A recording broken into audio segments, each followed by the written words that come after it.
Hello friends, हम लोग strategy discuss कर रहे थे एग्ज़ाम की। तो आगे हमें जेई मेंस का एग्ज़ाम देना है अभी 18 जुलाई को।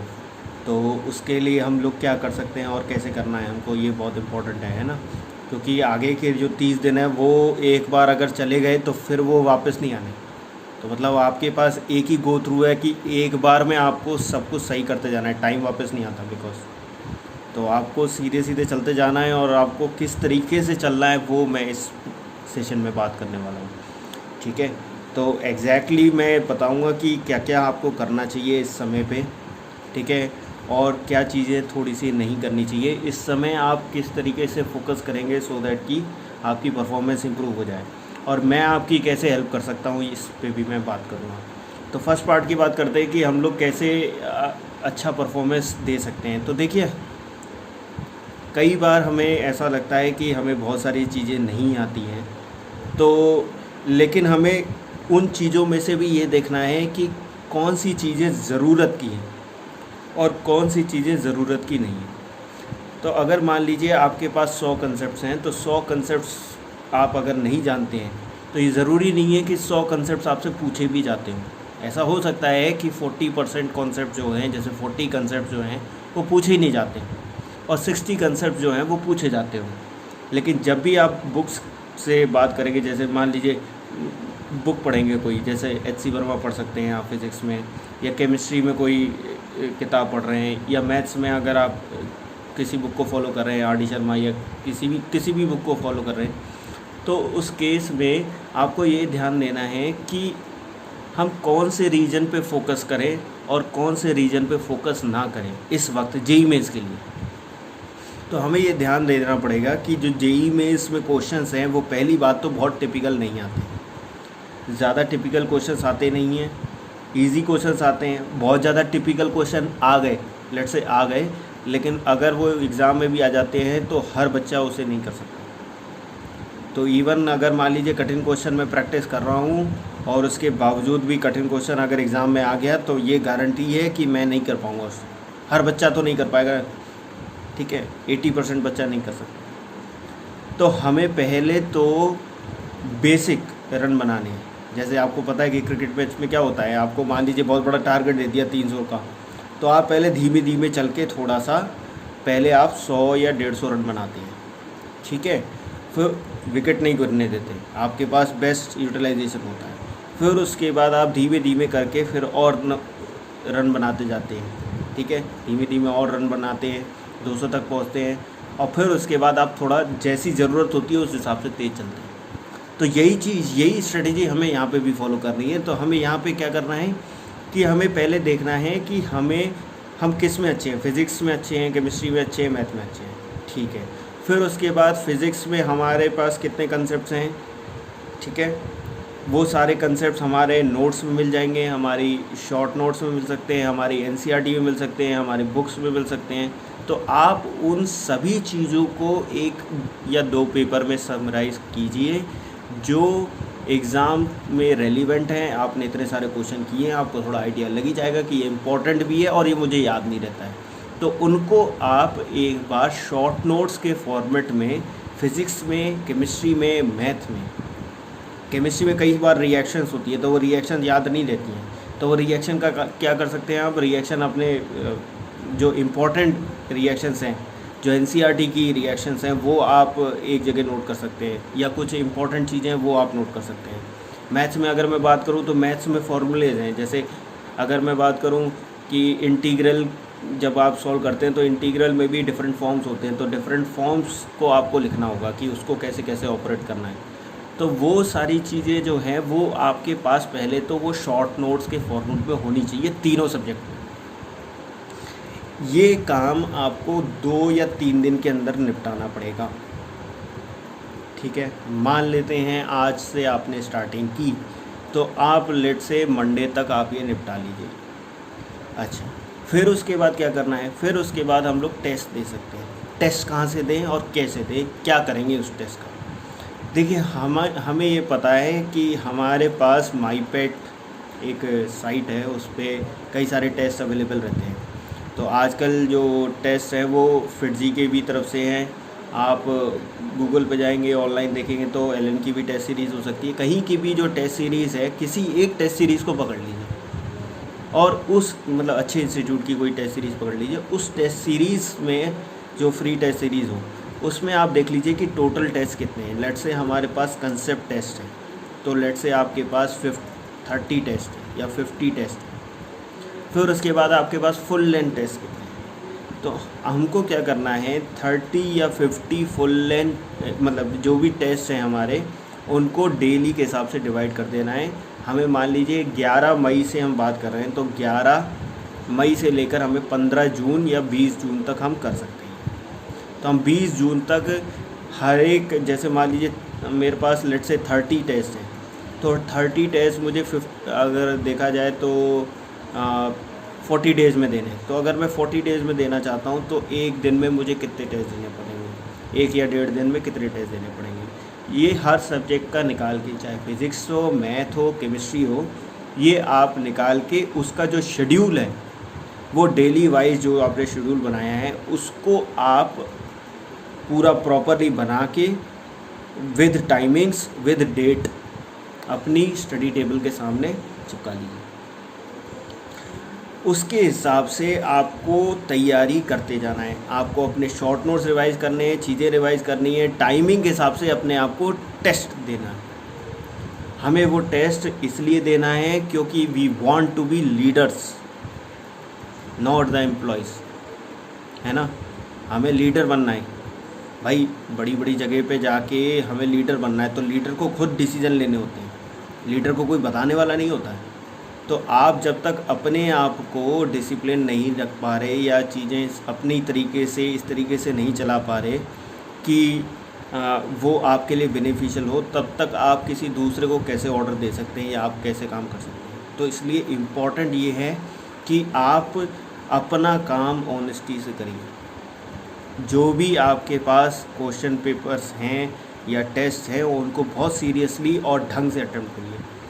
और जैसे ही आपने पहला टेस्ट दिया, फिज़िक्स का दिया, केमिस्ट्री का दिया, मैथ का दिया, आप पूरी दम से उस टेस्ट को दीजिए।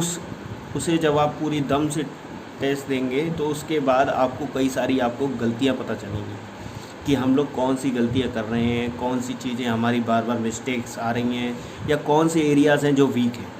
उन एरियाज़ को मतलब लिख लीजिए, अपने टॉपिक लिख लीजिए। उस टॉपिक को आप अपने बुक्स से देखिए और उसके रिलेटेड जो सॉल्व्ड एग्जांपल्स हैं वो थोड़े से करने के बाद उसको मतलब हाथ रख लीजिएगा सॉल्यूशन पे, और फिर उसके बाद अपना जो क्वेश्चन है वो थोड़े से ट्राई करिए। नहीं समझ में आए तो एग्जांपल के जो सॉल्यूशंस हैं वो आप लिख सकते हैं। फिर उसके बाद आप क्या कर सकते हैं, वो उसका जो भी कंसेप्ट आपने सीखा उसकी एक समरी बना सकते हैं, और उसी बेसिस पे उस बुक में से कई बार क्वेश्चंस भी मिल जाते हैं तो वो क्वेश्चंस भी कर लीजिए। उसके बाद अपनी एक समरी बना लीजिए। उस समरी को आप एक नई कॉपी में ऐड ऑन कर लीजिए इस तरीके से। और जो क्वेश्चंस हैं वो कई बार ट्राई करिए, जैसे जो आपसे नहीं आया उसके सॉल्यूशन आपने समझे, नहीं समझ में आए तो मेरे को भेज दिए, या फिर अगर अपने रिस्पेक्टिव टीचर हो उसको भेज दिए।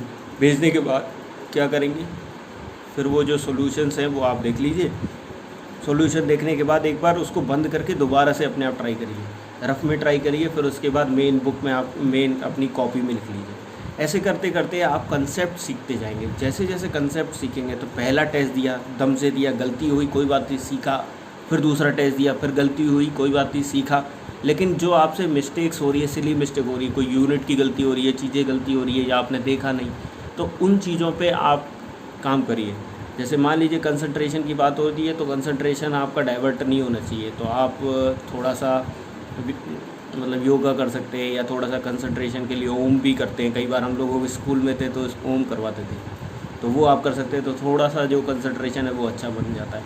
प्रैक्टिस करते करते थोड़ी सी सिली मिस्टेक कम होती जाएंगी, तो that's not a big deal. फिर उसके बाद हम लोग केस पे आ सकते हैं।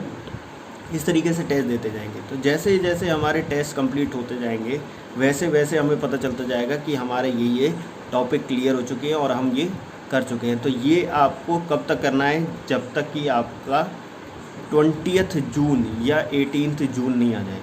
और सारे कंसेप्ट है, सारी चीज़ें आप जैसे जैसे करते जाइए, अपनी जो आपने लिस्ट बनाई है उसको टिक करते जाइए, टिक करते जाइए, तो आपका कॉन्फिडेंस बढ़ता जाएगा कि भाई मेरा काम हो रहा है। तो वो एक कॉन्फिडेंस अपने आप डेवलप होता है, वो किसी के बताने से या मेरे बताने से नहीं होगा कि मैं आपको बूस्टअप दे दूँ या संदीप महेश्वरी की कोई वीडियो देख ली आपने तो आप बहुत मोटिवेटेड हो गए, तो ऐसे नहीं होने वाला। तो आप जब काम करेंगे तो आप मोटिवेटेड हो जाएंगे अपने आप, तो वो कॉन्फिडेंस आने लग जाएगा। तो उस पर हमें फोकस करना है। फिर उसके बाद हम लोग क्या कर सकते हैं, जैसे ही हमारा 20 जून आ गया, 20 जून के बाद 20 जून से लेकर हम जो है करीबन 10 जुलाई या 14 जुलाई तक अपने टेस्ट फुल लेंथ टेस्ट देंगे, और हर टेस्ट में हम लोग पूरा बेस्ट देंगे। बेस्ट देने के बाद हो सकता है तब भी हमारे 60 ही नंबर आए 300 में से, फिर कोई बात नहीं। उसमें से आप देखिए 240 क्या चीज़ सीखने वाली थी, अगर वो रेलिवेंट है, शॉर्ट है, ट्रिकी है, आप लोग वो नोट कर लीजिए या उसको समझ के उस तरीके से एडप्ट करके अपडेट करके अपने नोट्स में उतार लीजिए। उसके बाद आप क्या कर सकते हैं, फिर उसके बाद अपना जो नेक्स्ट है, नेक्स्ट फ्रीक्वेंसी मतलब नेक्स्ट चीज़ जो है, नेक्स्ट टेस्ट जो भी है उसको आप पूरी दम से दीजिए। फिर उसको उसमें देखिए, उसमें आपके नंबर बढ़ने चाहिए। जैसे पहली बार आपके 60 नंबर है तो आपकी बार 100 नंबर आने चाहिए। 100 नंबर जैसे आ जाएंगे तो अब 200 नंबर सीखने का है।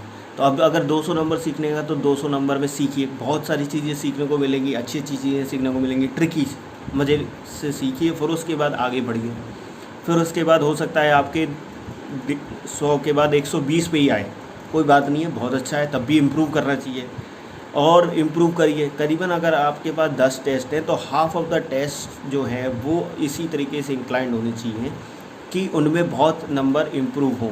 जैसे अगर मैं नंबर की बात करूं तो वो आपके फिर उसके बाद बढ़ने के बाद 150 या 250 या 200 तक पहुंच जाए। एक बार अगर 200 तक पहुंच गए या 225 पहुंच गए तो फिर भी पूरी दम से दीजिए। हो सकता है आप और भी अच्छा कर रहे हैं, तो जितना अच्छे से कर सकते हैं करें, लेकिन नीचे ना गिरें। तो मतलब 200 नंबर अगर आ गए तो अब 200 से ऊपर ही पूरी दम से दीजिए। 200 225 नंबर अगर रेगुलर आ रहे हैं 6-7 टेस्ट में, तो उससे रिलेटेड जब भी आप एग्ज़ाम देंगे, फिर उसके बाद जब एग्ज़ाम देंगे, है ना, जुलाई में, तो बिल्कुल कॉन्फिडेंट रूप में देंगे और वो जो परफॉर्मेंस होगी वो बहुत ही अच्छी हो जाएगी।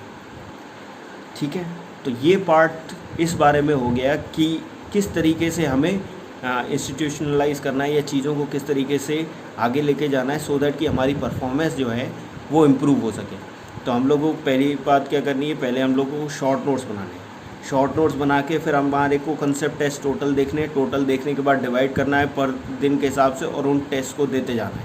उसमें जो गलतियाँ हुई, उस जो कंसेप्ट हुए उनको समझना है और फिर अगला टेस्ट देना है ऑन टाइम।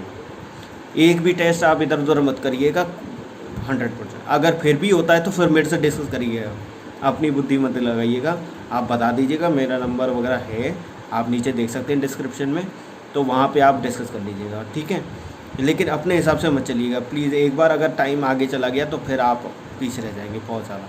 हो सकता है किसी वजह से आप नहीं दे पाएँ तो मुझे बता दीजिएगा। ठीक है, तो आप क्या करेंगे, टेस्ट देते जाएंगे अनटिल अनलेस 20 जून आ गई और आपके कंसेप्ट टेस्ट कंप्लीट हो गए। कंप्लीट होने के फिर आप पूरी दम से जेई मेन के फुल लेंथ टेस्ट देंगे, उसमें मार्क्स गेन करने की कोशिश करेंगे। अगर 100 आए तो 200 सीखने का है, फिर 150 आए तो 150 सीखने का है। तो इस तरीके से आपको देखते जाना है अनटिल अनलेस एक आप रिक्वायर्ड अच्छा रेट पे आ जाए, मतलब अच्छे मार्क्स पे आ जाए 200 पे, और वो 200 आपको रेगुलर कंसिस्टेंट रूप में लाते जाना है और उससे भी अच्छा अगर ला सकते हैं तो लेके आएंगे। इस तरीके से हम लोग बेस्ट तरीके से परफॉर्म कर सकते हैं और इसमें हमारी जो परफॉर्मेंस है वो रेगुलर इम्प्रूव हो जाएगी। अब इस दौरान मैं कुछ क्लासेस भी लेने वाला हूँ जो 11 मई से स्टार्ट होने वाली है।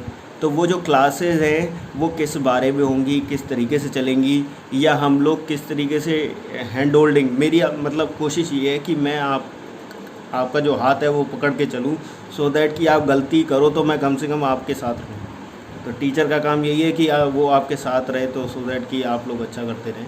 तो हम लोग क्या करेंगे कि आपके साथ धीमे धीमे क्लासेस लेंगे। उन क्लासेस में कुछ डिस्कशन होंगे, कोई डाउट्स होगा, कोई कंसेप्ट होगा या कोई क्वेश्चंस होंगे, और बहुत इंपॉर्टेंट क्वेश्चंस हो गए तो वो मैं डिस्कस करता हूँ। तो वो सारी चीज़ें मैं 11 मई से स्टार्ट करूँगा। तो उसमें जो रिलेटेड इन्फॉर्मेशन है वो सारी चीज़ें जो आपको डिस्कस करनी है, उसके लिए आप मेरे को मेल भी कर सकते हो, है ना। मेल आईडी मेरी डिस्क्रिप्शन में दी हुई है और जो मेरा फ़ोन नंबर है वो भी दिया हुआ है। अच्छा, जो भी क्लासेस होंगी वो हो सकता है जूम ऐप पे होगी या यूट्यूब लाइव पे भी हो सकती हैं, ठीक है। तो वो मॉर्निंग के टाइम हो सकती है, 9 से 11 होगी, है ना, 9 से 11। तो उसमें हम लोग जैसे कोई कंसेप्ट हैं तो पहले हम लोग 12th का डिस्कस करेंगे, फिर उसके बाद 11th का डिस्कस करेंगे। और इसमें पूरी इंडिया से जितने भी बच्चे आपको लगता है, जितने भी बच्चे लगते हैं जेईई मेंस की प्रिपरेशन कर रहे हैं, या आप किसी बच्चे की हेल्प नहीं कर पा रहे हैं, वो वीक है, या वो फिटजी एलन या बड़ी बड़ी कोचिंगों में नहीं पढ़ पाया क्योंकि एडमिशन टेस्ट होते हैं वहाँ पे सब जगह, तो उस केस में आप क्या कर सकते हैं, उसको मेरा लिंक शेयर कर दीजिए। मैं उससे एक बार डिस्कशन करता रहूँगा, तो साथ ही साथ फिर वो बच्चा उस लाइन पे आ जाएगा कि वो ज़्यादा से ज़्यादा अच्छी तरीके से परफॉर्म करे, ठीक है। और बाकी उसको भी कोई नोट्स की ज़रूरत होगी, कोई चीज़ होगी, तो वो उसको प्रोवाइड की जा सके, है ना। और ये पूरा फ्री ऑफ कॉस्ट है, मतलब इसमें मैं कोई चार्जेस नहीं ले रहा, है ना। तो जो अभी नए सेशन का होगा उनके लिए शायद फ़ीस होगी।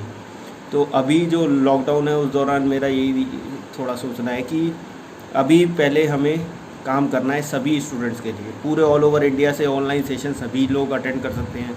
मेरे साथ भी बहुत दिक्कत होती थी कि मैं एक जगह अगर काम कर रहा हूँ तो दूसरी जगह के स्टूडेंट्स से काम मतलब पढ़ा नहीं सकता, वहाँ पे बात भी नहीं कर सकता, या कैसे उनके साथ डिस्कस करूँ चीज़ें। तो यहाँ पे ऑल ओवर इंडिया, चाहे झांसी हो, झांसी में मैंने पढ़ाया है ना, आगरा में मैंने पढ़ाया है, और फिटजी में भी पढ़ाया है मैंने, इंदौर में, बेंगलोर में भी लोग जानते हैं। तो सब जगह से जितने मेरे फ्रेंड्स हैं उनसे रिक्वेस्ट है कि कोई भी बच्चा आपको लगता हो, या आपकी फैमिली में हो, या कोई बंदा हो जो पढ़ना चाहता हो, पढ़ रहा हो, और कुछ भी मैं अगर हेल्प कर सकता हूँ, तो वो सारी चीज़ें जो हैं वो मेरे से डिस्कस करके मेरी जब क्लासेस है वो अटेंड कर ले, और आराम से वो मैं सिखा दूँगा। और अगर रिक्वायर्ड सेशन होगा कि इन बच्चों को कुछ प्रॉब्लम है, उनका एक अलग सेशन भी ले लेंगे और उनको रेगुलर क्लासेस में भी आने देंगे, ऐसा कोई दिक्कत नहीं है।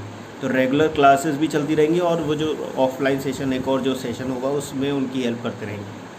मोटिव यही है कि ज़्यादा से ज़्यादा अच्छी तरीके से पढ़ाई कर सके सब लोग, है ना। और ये लॉकडाउन के दौरान ही मैं ये कोशिश कर रहा हूँ कि टाइम अवेलेबल है, इसलिए मैं थोड़ा सा हेल्प करने की कोशिश कर रहा हूँ। अच्छा, बाकी कोई इन्फॉर्मेशन अगर मेरे बारे में चाहिए, या मैं ऐसा क्यों कर रहा हूँ, या क्यों ये सारी चीज़ें हैं, तो उसके लिए आपको मेरी वेबसाइट है physicsapplied.wordpress.com। तो वो मैंने अभी भी बनाई है। तो वो इसीलिए बनाई कि लोग आप पूछते हैं, नए लोगों से नहीं पढ़ना है तो वो बड़ी दिक्कत हो जाती है। तो उस इसलिए थोड़ी सी मेरी जो इन्फो है या डिटेल्स है वो सारी उस पर रहेगी, और जो भी जो कोर्सेज़ आ रहे हैं या सेशन आ रही है, जो मेरी तरफ से कोई हेल्प पॉसिबल है, तो वो हेल्प के रिगार्डिंग जैसे कोर्सेज़ होंगे या चीज़ें होंगी तो वो किस तरीके से चलेंगी। इसके अलावा भी आगे हमारा दिमाग में ये भी है कि रेगुलर सेशंस लिए जाएं, कैरियर काउंसलिंग सेशन और बहुत सारी चीज़ें, जिसके बारे में आप साइट पे विज़िट कर सकते हैं, और उसको मैं अगली क्लास में भी डिस्कस करूँगा, ठीक है। आप लोग अपना ख्याल रखिए, अच्छा रहिए, और ढंग से पढ़ाई करिए, और मेहनत करिए अच्छे से, और फिट रह के, बिकॉज हेल्थ इज़ वेल्थ, है ना। Thank you and have a nice day.